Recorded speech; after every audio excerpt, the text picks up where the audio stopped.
pour commencer cette émission. Sommes-nous des hypocrites, nous, les Français, qui accueillons en grande pompe le président chinois Xi Jinping? Il va atterrir à 16h10 très précisément. Il sera accueilli, le président de la République populaire de Chine, par le Premier ministre Gabriel Attal. Des hypocrites parce que nous fermons les yeux sur la question des droits de l'homme et plus précisément sur la question des Ouïghours. Emmanuel Macron l'affirme aujourd'hui dans la Tribune dimanche. Ce sont des problématiques qui s'abordent derrière des portes closes. On ne saura sans doute jamais ce qui se dira au cours de ces discussions. En revanche, on a tenté de savoir, TF1 et LCI, ce qui se passait aujourd'hui pour les Ouïghours en Chine. Selon plusieurs ONG, au moins 1 million d'entre eux ont été enfermés dans des camps de travail depuis 2017 et aujourd'hui encore leur situation est très difficile. Leur culture est réduite quasiment à l'état de folklore. C'est ce qu'a constaté sur place notre journaliste Justine Jankowski. Voilà son reportage. C'est l'une des régions les plus surveillées au monde, où il nous est presque impossible d'enquêter. Contrôlé de nos chambres d'hôtel. Vous restez combien de temps? Jusqu'en plein milieu du désert. Arrêtez-vous, arrêtez-vous. Il y a des sangliers. Ne filmez pas. Autour de nous, pas de base militaire, mais de simples dunes. Là-bas, il y a des gens, regarde là-bas. Bien protégés. Bah, c'est là-bas qu'on va, hein. Mais impossible d'avancer. Une douzaine d'inconnus surgit de tous les côtés. Avec un seul objectif, nous stopper. Ce n'est pas votre désert, c'est notre désert. Il y a quoi de spécial là-bas? Vous ne devez pas prendre de photos, c'est tout. Pourquoi on ne peut pas filmer? Arrêtez. Quitte à employer la force. À quelques mètres, ce qu'ils cherchent à nous cacher, c'est un ancien mausolée ouïghour, un lieu de pèlerinage, aujourd'hui détruit par les autorités.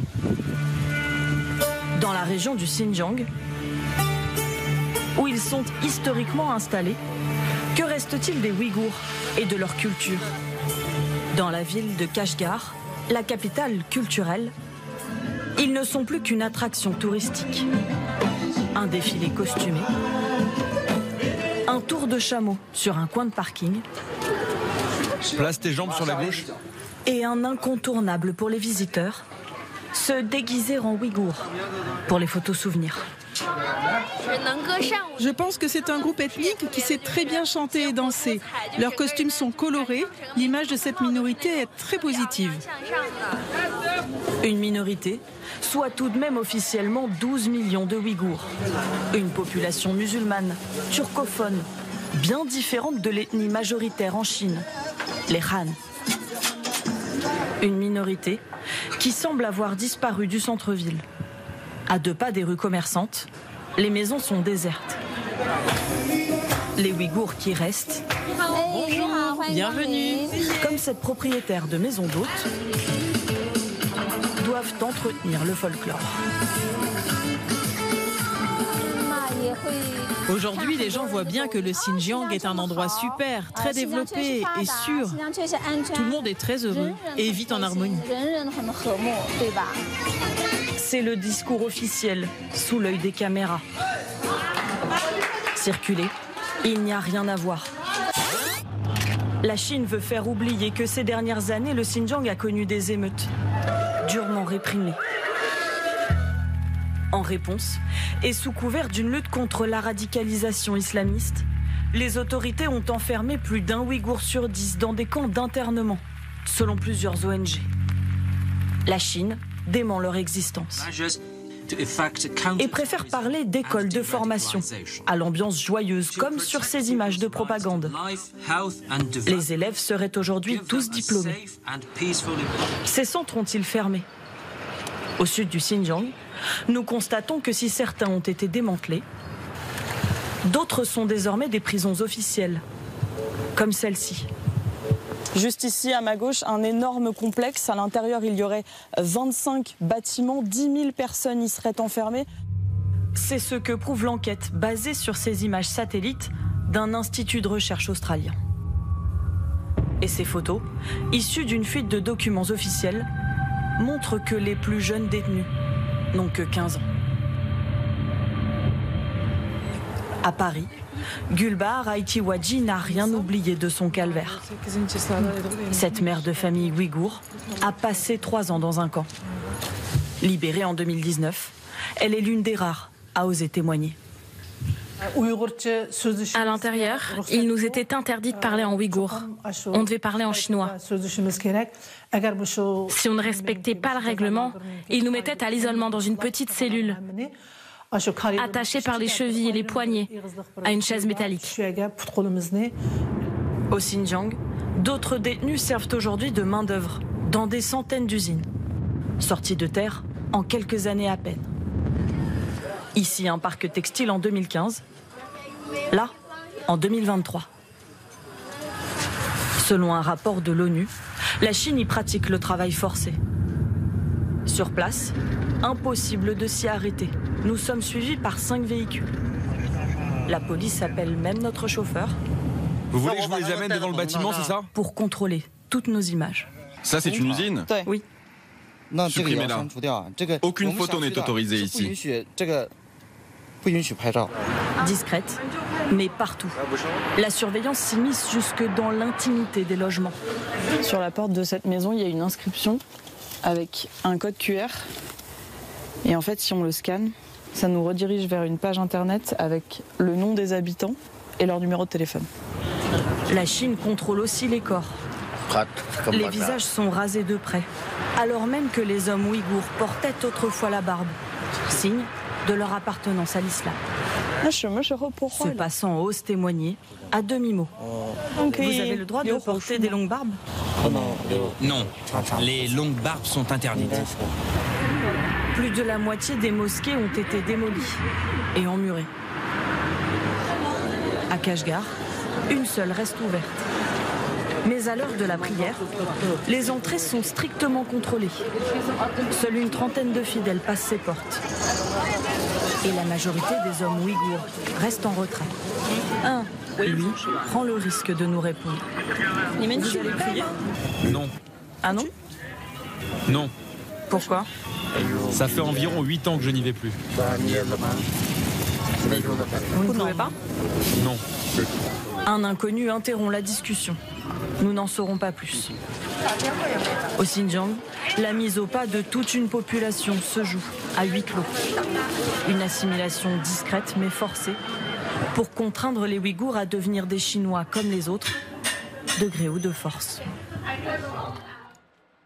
Reportage exceptionnel de Justine Jankowski. On rappelle que ce qu'on vient de voir pour la France, c'est un génocide, mais aussi pour les États-Unis, le Royaume-Uni. Est-ce qu'il est acceptable, Marc Seymour, je me tourne vers vous en premier, qu'Emmanuel Macron ne reçoive pas ces associations ouïghours, ne disent pas un mot? C'est un encouragement qui est donné à la Chine, disent aujourd'hui ces Ouïghours réfugiés en France. Oui, de ce point de vue-là, ils ont raison, mais ce n'est pas la première fois, malheureusement.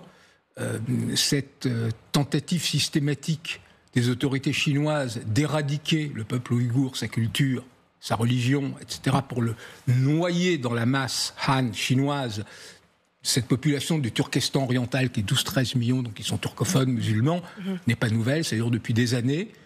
Leurs leaders ont tous été, en Chine, qui étaient des leaders qui prônaient juste le respect de l'autonomie qui avait été promise au début, au moment de la proclamation de la République de Chine en 1911, mais aussi après, reconnus par la Chine communiste, ont été systématiquement arrêtés. Donc c'est une vraie tragédie en cours. C'est un génocide, c'est pour ça que la France et les États-Unis l'appellent. Alors ensuite, et d'une certaine façon, c'est aussi ce qui s'est fait au Tibet, mais on parle moins du Tibet. On parle plus du Tibet que des Ouïghours. C'est pour ça que c'est important qu'il y ait un tel reportage. Alors, la théorie française, c'est de dire à chaque fois, nous parlons de ces choses discrètement, on essaye de faire des pressions, on a des noms de gens qu'on va essayer de faire libérer, mais on ne veut pas en parler en public.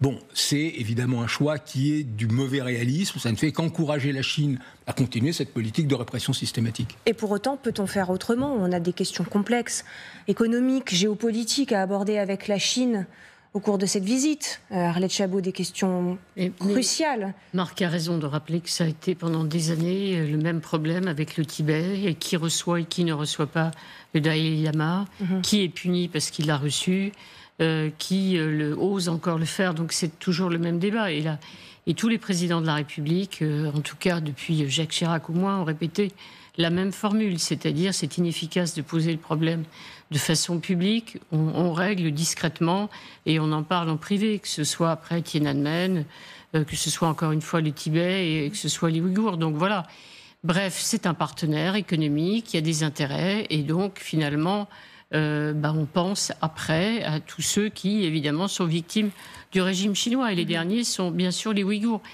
C'est pas faux non plus que ça énerve beaucoup les Chinois et que c'est pas forcément plus efficace d'en parler de façon officielle que d'en parler dans des conversations privées. C'est la réelle politique, en gros, pour faire simple. Mais je fais remarquer quand même que je ne vois pas non plus beaucoup d'autres, en dehors du pouvoir, des gens se mobiliser. C'est-à-dire qu'aujourd'hui, on peut, à juste titre, se mobiliser pour Gaza ou pour d'autres causes, mais qui manifestent ou qui défilent pour aujourd'hui parler de la situation et ces dernières années faite aux Ouïghours. C'est une cause qui est totalement abandonnée par ceux qui devraient la défendre. Oui, Anne. C'est exactement ce que j'allais dire. L'hypocrisie est la chose du monde la mieux partagée, et notamment au niveau des pays arabes. Je ne mentionnerai que l'Arabie Saoudite qui fait beaucoup d'affaires avec la Chine en ce moment. On ne les entend pas du tout sur la question ouïghour. Donc il y a évidemment une hypocrisie générale. Quant au mot génocide, moi je trouve qu'on l'utilise un petit peu de façon un peu exagérée ces temps-ci. Y compris pour les Ouïghours pour les Ouïghours, j'en sais rien, mais je sais pas. Je ne crois pas qu'il y ait volonté totale d'élimination physique des Ouïghours. C'est ça, à mon avis, le génocide, ça comprend quand même la volonté d'une élimination physique totale. Ça n'a pas l'air d'être le cas pour les Ouïghours. En 3 secondes, oui. Je suis tout à fait d'accord parce que les autorités chinoises, ils essaient d'éradiquer, ils ne reconnaissent pas l'unité distincte des Ouïghours, de la même manière que les Russes, ils ne reconnaissent pas l'unité distincte des Ukrainiens. Donc ils vont transformer des Ouïghours en Chinois, les Russes vont transformer des Ukrainiens en Russes. Donc ça, c'est une destruction d'identité et ça constitue aussi légalement des éléments de génocide.